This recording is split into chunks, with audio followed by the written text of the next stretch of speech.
खुलुमबाय knowledge media and एनालाइसिसआव नोंथांमोनखौ बरायबाय।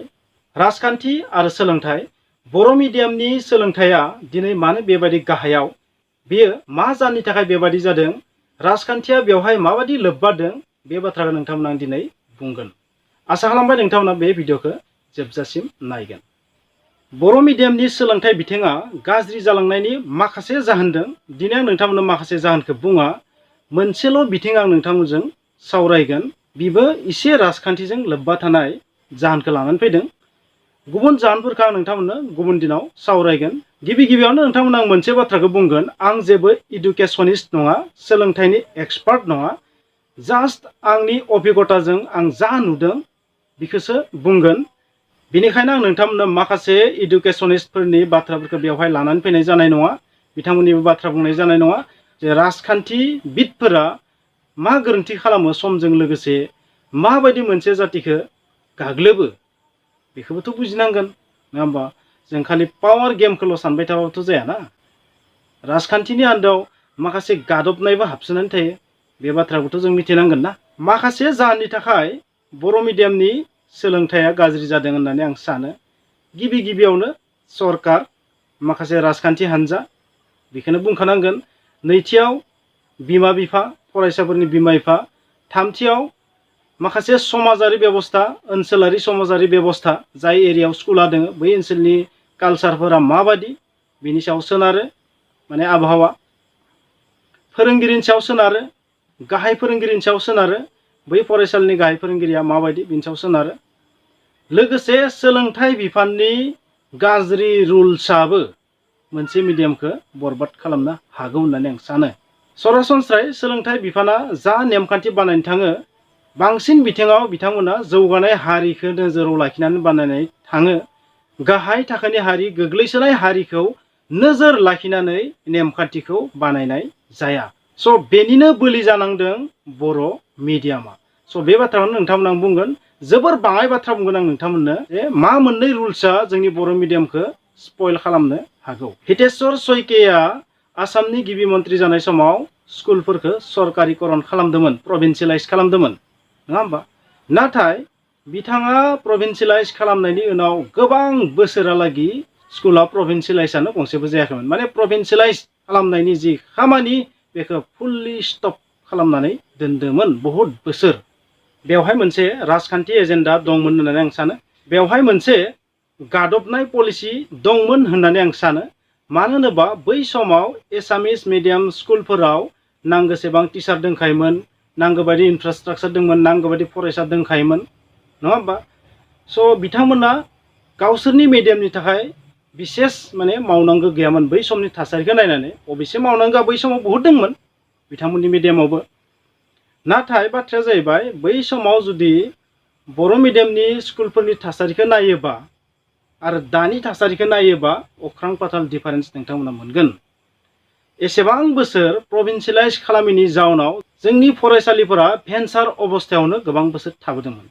बे भेन्सार अबस्थायाव थाबोनायनि जाउनाव माखासे फोरोंगिरिफोरा स्कुलाव नांगौ बायदि क्लास खालामनो हायाखैमोन, गोसो बायदि क्लास खालामनो हायाखैमोन, स्कुलखौ नागारनो गोनां जादोंमोन, नांगौ बायदि स्कुलाव एटेन्ड जानो हायाखैमोन बा जानो गोसो जायाखैमोन। बिना फैसायाव थाइसेबो मोनालासिनो माबोरै एसेबां समखौ खहा खालामनो, नङा होमबा? थांनाथ' थानांगोन। आरो बे नेमाव अबयसे जोंनि मिडियामाल' भुगिदो बे नङा, गुबुन मिडियामाबो सेमानो भुगिदो होननानै आं सानो। थेवब्लाबो जोंनि थासारिया गाज्रिखामोन बै समावबो, आरो बै माखासे बोसोराव आरोबाव गाज्रिसिन जादोंमोन। दा बाथ्राया जाहैबाय, बै गोजाम बाथ्राखौ बेवहाय दिनै मानो रायखांदो? बेखौ रायखांनायनि जाहोना जाहैबाय, दिनै जोंनि फरायसालिफोराव फरायसाया खमायलांबाय। LP school, ME school, high school जि बुङा मानो, बे खमायलांनायनि जाहोनानो जाहैबाय मा? फोरोंगिरिनि अनजिमाया जोबोर खम, आरो फोरोंगिरिफोराबो माखासे जोंनिया गोसो होनानै फोरोङा। थांनाय सरकारफोरा मोनसे स्कप मोनबाय मा?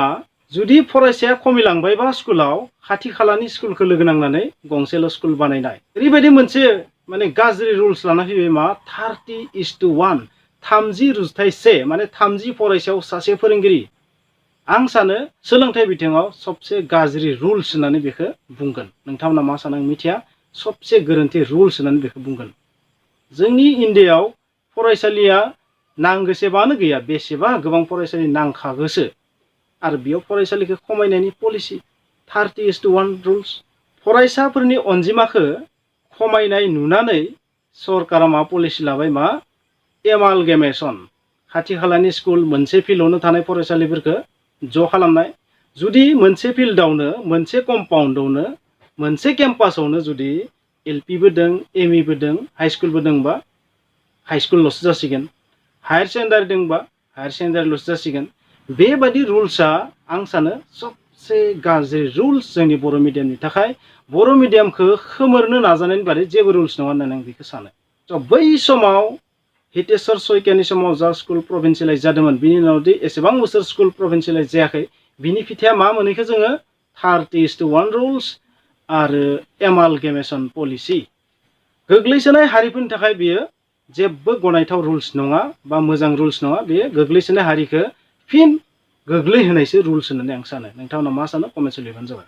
आथिखालाव टेट एग्जाम जानानै माने टिचार रिक्रुइट खालामो नोंथांमोनाथ' बे बाथ्राखौ मिथिगौ थांनाय साननैसो सिगां मोनसे मेरिट लिस्ट ओंखारदो हाई स्कुलनि नङा होमबा बिटिआरआव बेयाव नोंथांमोना नाय बर' मिडियामनि पस्टआ बेसेबां एसामिस मिडियामनि पस्टआ बेसेबां दिनै मानो बेबायदि जाखो मा कारणे एसेबां खम पस्ट ओंखारखो बिनि जाहोनानो जाबाय बै मोनसे समाव जि रुल्स बानायदों बै रुल्सनि साइड इफेक्ट बेयो साइड इफेक्ट बिटिआरखौ सोर लाबोदों बर' सुबुंफोरा बिटिआरआव बबे बांसिन मेजरिटि जानांगौमोन बर'आ बर' मिडियामा नाथाय बेवहाय साख्रिया सोरनिया बांसिन ओंखारो एसामिस मिडियामनिया नोंथांमोना 30 रुजथायसे 30 फरायसायाव सासे फोरोंगिरि बे रुल्सखौ बेसेबां एक्सेप्ट खालामो कमेन्टआव लिरबानो जाबाय आथिखालाव मानसिनि देहा मोनसेयाव गुबुन गुबुन अंगखौ लानानै डक्टर दं मेगननि डक्टर नङा होमबा हाथाइनि डक्टर डार्माटलजिस्ट बिगुरनि डक्टर बेनो हारानि डक्टर सार्जन थायो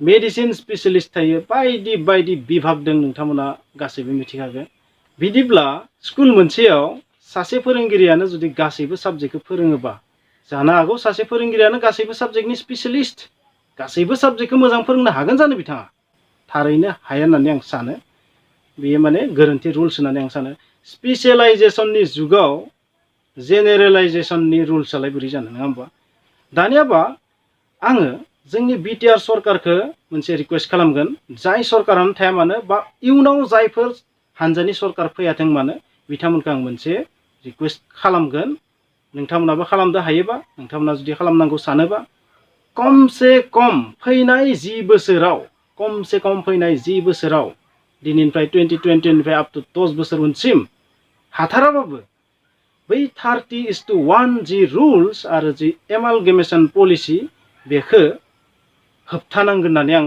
रिक्वेस्ट खालामगोन जोंनि बर' मिडियामखौ जुदि जौगाहोनो लुगैदोंबा बे रुल्सखौ आंनि बादिबा गैया खालामनांगोन बिनि सोलाय जि मोनफ्रोम किल'मिटार डिस्टेन्सआव माबा स्कुल गायसननाय मोनसे बाथ्रा होनदोंमोन नङा होमबा हिमन्त बिश्व शर्मा सारा मोनसे समाव बैखौसो हानायसिम पालन खालामनांगौ बिटिआर ओनसोलाव बेखौ आं सानो बा बर' मानसि थानाय ओनसोलाव नोंथांमोना मा सानो आं मिथिया बा जुदि जोङो बे रुल्सफोरखौ होबथानो हायाबा बै पलिसिफोरखौ जुदि होबथानो हायाबा सरकारा मोनसे खामानि मावनांगौ बे जाहैबाय मा डेमेज कन्ट्रल पलिसि जोंनि आखायाव मोनसे पावार फैदो खुंनो हानाय स' बिटिआरनि सरकारखौ आं बेखौनो बुंगोन बै रुल्सखौ होबथानो हायाबाबो बै एमालगेमेसन पलिसिखौ होबथानो हायाबाबो बिनि अल्टारनेटिभ पलिसि जेन बे रुल्सआ थायोबाबो बे खहा जानायखौ होबथानाय माबा मोनसे पलिसि बानायनांगौ बिटिआरआ आरो प्रमद बर' बिथांखौ बेखौनो आं रिक्वेस्ट खालामगोन नङाबा जोंनि बर' मिडियामाथ' जा अबस्थायाव दं नोंथांमोना मिथिखागौ जोंनि गार्जेनफोराबोथ' स्टेप लानो रोंखाया जोंनि समाजाबो खुनु स्टेप लानो रोंखाया जोंनि समाजारि रांखान्थि बिथिङाथ' जोबोर दुरबल बे बिथिङाव जे माने मिडियामनि बाथ्रा साननो हानाय माबा केपासिटि दं जोंनि गार्जेन लेभेला समाज लेभेला आं बेखौ गनायनानै लाखाया स' जा मावनांगोन सरकारानो मावनांगोन जाय राजखान्थियाव दं बिथांमोननि आखायाव दं जाय राजखान्थिया दिनै जोंनि मिडियामखौ बरबाद खालामदों बेबायदिनो जोंनि बिटिआर सरकाराव जायफोरा दोङो बिथांमोनाबोथ' राजखान्थिनि पावार दोङो दा स' बिथांमोना गोसोबा बे रुल्सनि डेमेज कन्ट्रल अल्टारनेटिभ पलिसि लानानै फैनो हाथारो होननानै आं सानो जेरै हायो बे मोननै पलिसिखौ फोसाबनो नाजायो फोसाबनो हायाबाबो बिनि अल्टारनेटिभ पलिसि माबा मोनसे लाबो मा लाबोनांगौ बेखौ बुंनो हानाय गोहो आंनियाव गैया खिन्थु 30:1 रुल्सखौ जों पाब्लिकफोरा गनायनाङा जाबायदि दिनैनि समाव रन्जन दैमारि सारनि थाखाय प्रेस कनफारेन्स खालामनानै एनडिएफबि एक्स एनडिएफबि बिथांमोना जोंनि रायजो राजा बिथांमोना ससियेल मिडियायाव जाबायदि डिमान्ड खालामदो बेबायदिनो जुदि जोंनि पाब्लिकआ बेबायदि डिमान्ड खालामोबा सोलोंथाइखौ लानानै 30:1 रुल्स आरो एमालगामेशन पलिसिखौबो अब्लाना थारैनो माबा मोनसे अल्टारनेटिभ पलिसि बाहायनो गोनां जागोन जोंनि आसाम सरकाराबो आरो लोगोसे बिटिआरनि सरकाराबो। स' प्रेसार होआबा जेबो जाखाया। आं बांसिन समावनो राजखान्थिनिसो भिडिअ लानानै फैयो नोंथांमोन आं दिनै खिन्थानो आं बेबायदि माखासे गुबुन भिडिअसो लाबोनानै मोजां मोनो नाथाय आंनि भिउआर बिथांमोना राजखान्थि बांसिन मोजां मोनो बेनिखायसो आं राजखान्थिनि भिडिअखौ लानानै फैयो नाथाय आं बेबायदि भिडिअखौबो गेजेर गेजेर लाबोखागोन आसा खालामबाय नोंथांमोना बे भिडिअखौ अनसायगोन जुदि नोंथांमोना बे भिडिअखौ नायनानै मोजां मोनदोंबा प्लिज लाइक खालाम शेयार खालाम कमेन्ट्स खालाम आरो जुदि चेनेलाव गोदानबा प्लिज साबस्क्राइब खालाम स' थेंक इउ साबायखर थाबाय।